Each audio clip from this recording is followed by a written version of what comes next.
Olá pessoal, meu nome é Marcelo e seja bem-vindo ao canal do Professor Torres. No vídeo anterior, nós aprendemos quais são as estruturas de repetição da linguagem C. No vídeo de hoje, a gente vai ver um pouco de vetores, ou arrays, como vocês conhecem na literatura. Vem comigo! Vocês já sabem que na linguagem de programação, uma variável é responsável por guardar um único valor.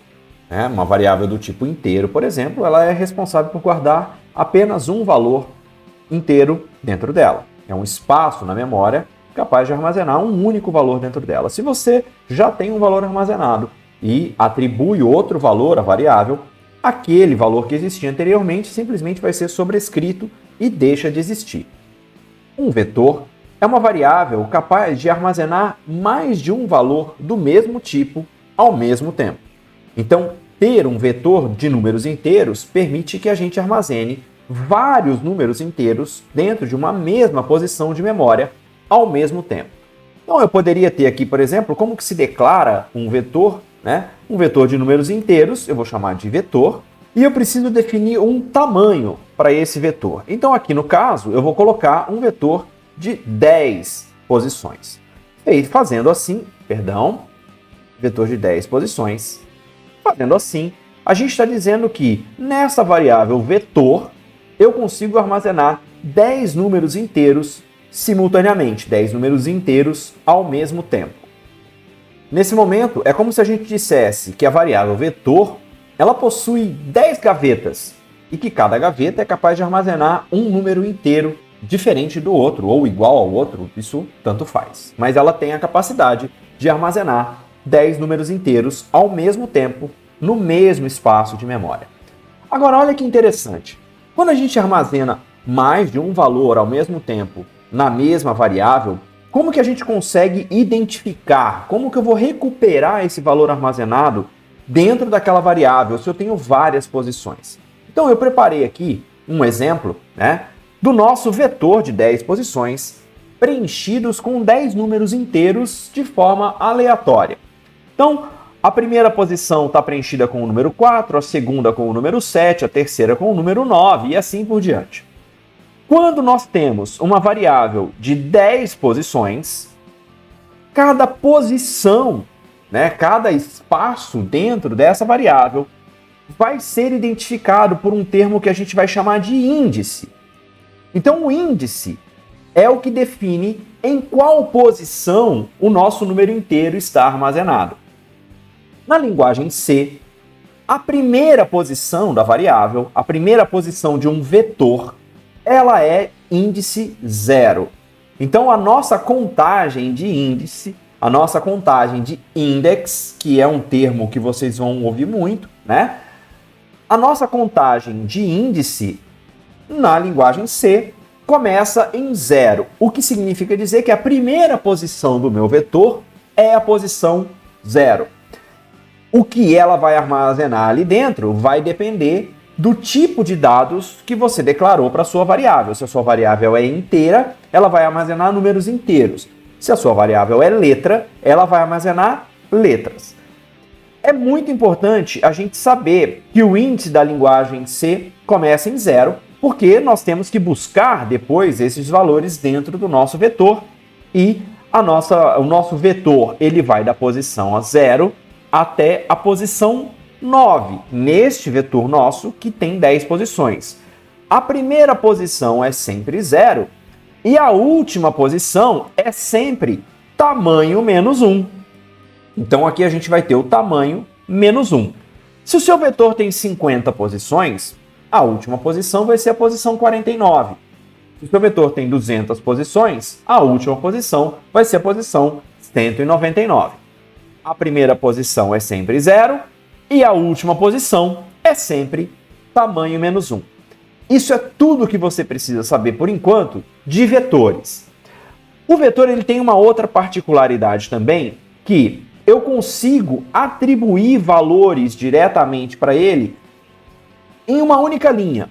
Então, como é que eu faço para atribuir valores a este vetor de 10 posições? Então eu posso simplesmente abrir e fechar uma chave e dizer que ele vai receber aqui valores aleatórios. Então, por exemplo, 3, 5, 2.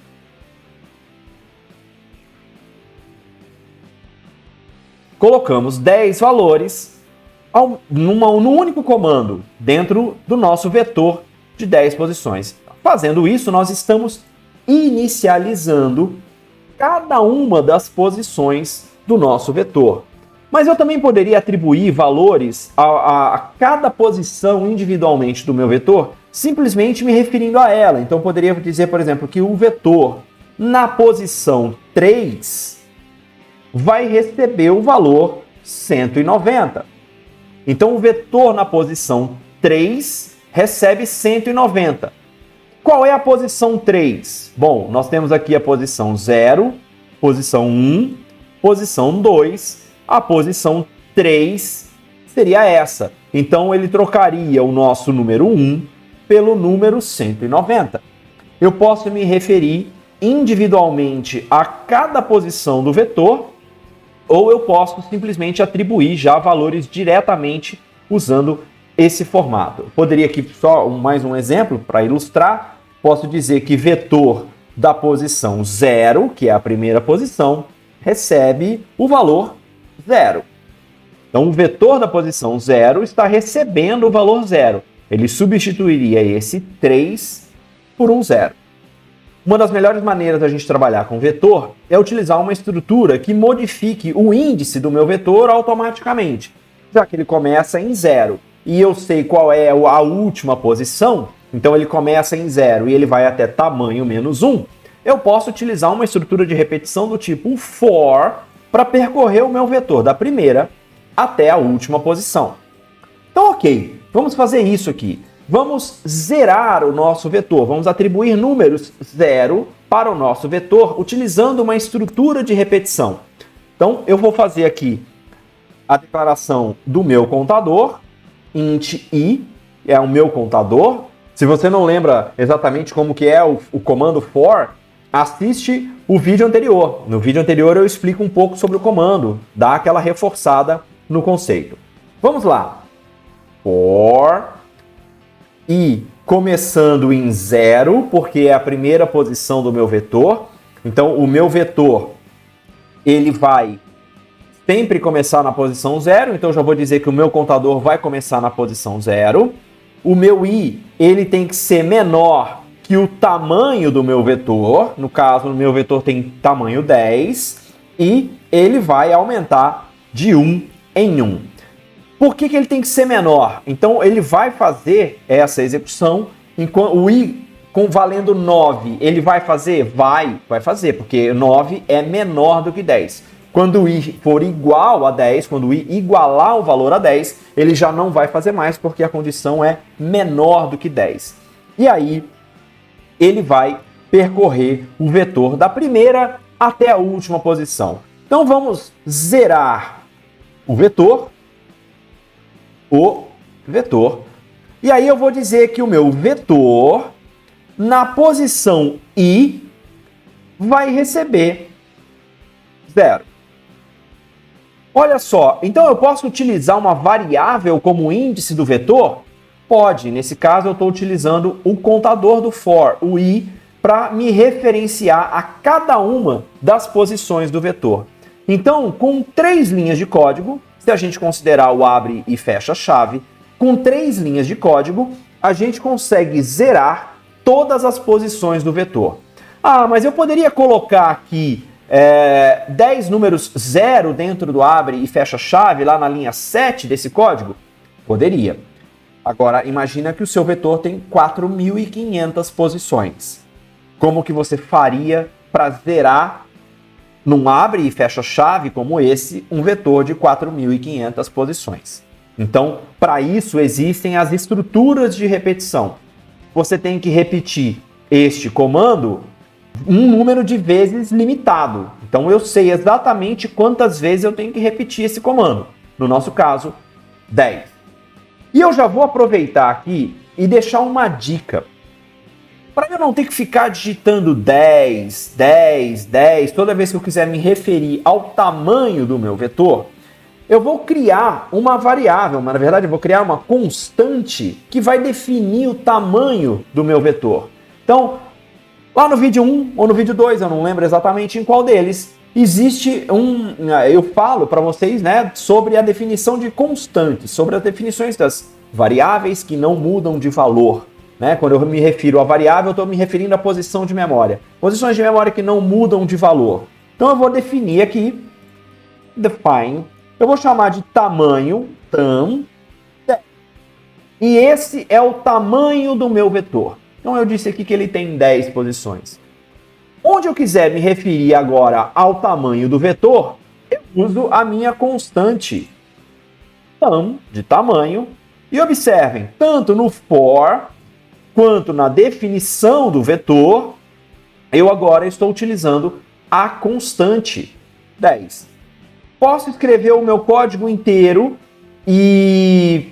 mas eu preciso mudar o tamanho do meu vetor. Não tem problema, a gente vem aqui e muda o tamanho do vetor e ele já vai mudar isso automaticamente em todo o código para a gente. Ok, zeramos o vetor. Mas como é que eu faço para ter certeza que o meu vetor foi zerado? Né? Então eu vou fazer aqui a impressão for, o meu i começa em 0, porque é a primeira posição, vou fazer a impressão de cada uma das posições do vetor. I menor que tamanho, porque agora a gente já alterou, não é mais 10, e sim o tamanho, i mais, e eu vou pedir para ele imprimir printf a posição. A minha posição é a posição porcentagem de valor porcentagem de. Então a gente tem aqui, eu vou colocar um /n no final para que ele possa quebrar a linha. E aí aqui a minha posição é a variável i, é a posição em que eu estou percorrendo, e o meu valor é vetor de posição i. Olha que legal, olha que bacana. Então, com uma linha de código, ou melhor, com 3, se a gente considerar a estrutura do for, eu estou imprimindo aqui todas as posições do meu vetor. Vamos executar esse código para ver o que ele mostra para a gente. Olha lá. Então, vou colocar de lado aqui para que a gente possa ver. A minha posição 0 tem o valor 0, a minha posição 1 tem o valor 0, a minha posição 2 tem o valor 0 e assim por diante. Da mesma forma que eu estou utilizando uma estrutura de repetição para imprimir o valor do vetor, para zerar o valor do vetor, eu posso utilizar uma estrutura de repetição para ler valores do teclado? Claro que pode. Então, eu vou aqui fazer um for, que ele vai, vamos lá, i começa em 0, i menor que tamanho, tem que respeitar maiúsculas e minúsculas, porque a linguagem C é case sensitive, ela faz diferença entre maiúsculas e minúsculas. E o que eu vou fazer aqui agora? Vou ler do teclado. Então, vou dar uma mensagem para o usuário. Digite um número inteiro.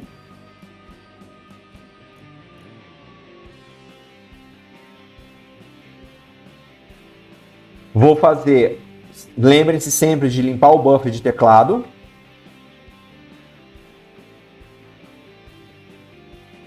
Antes de fazer a leitura do teclado, é muito interessante limpar o buffer de teclado. E vou ler do teclado aqui utilizando o scanf.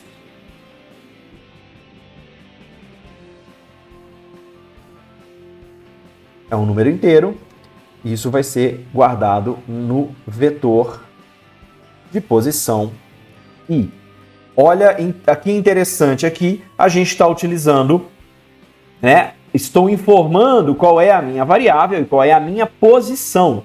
Então eu vou guardar este número no meu vetor de posição i, porque ele vai trocar esse i automaticamente conforme o meu contador for sendo executado.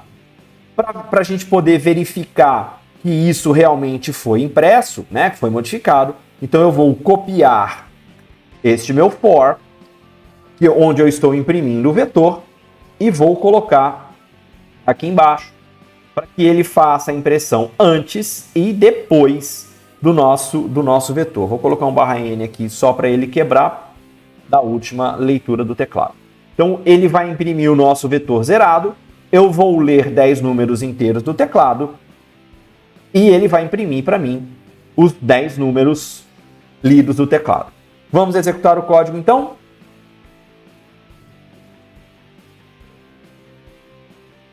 Imprimiu aqui os 10 números do meu vetor completamente zerados. Vamos digitar números aleatoriamente aqui agora.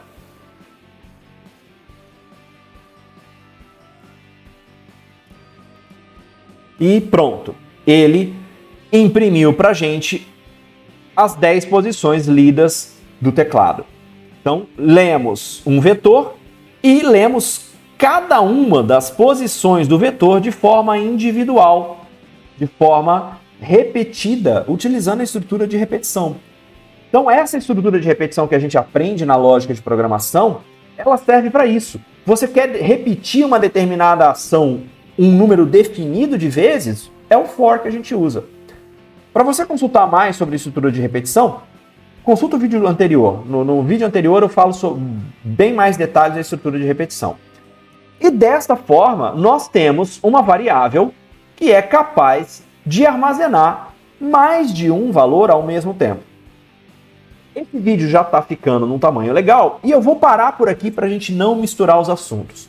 No próximo vídeo a gente ainda vai continuar trabalhando com vetores, mas um vetor com 2 dimensões, ou como a gente conhece na matemática, nós vamos trabalhar com matrizes. Para não misturar os assuntos, eu vou interromper esse vídeo por aqui. Se você gostou, compartilhe esse vídeo com os amigos que estão querendo aprender a programar. Se inscreva no canal e ative o sininho para receber notificações de novos vídeos. A gente se vê no próximo vídeo. Um grande abraço e até lá!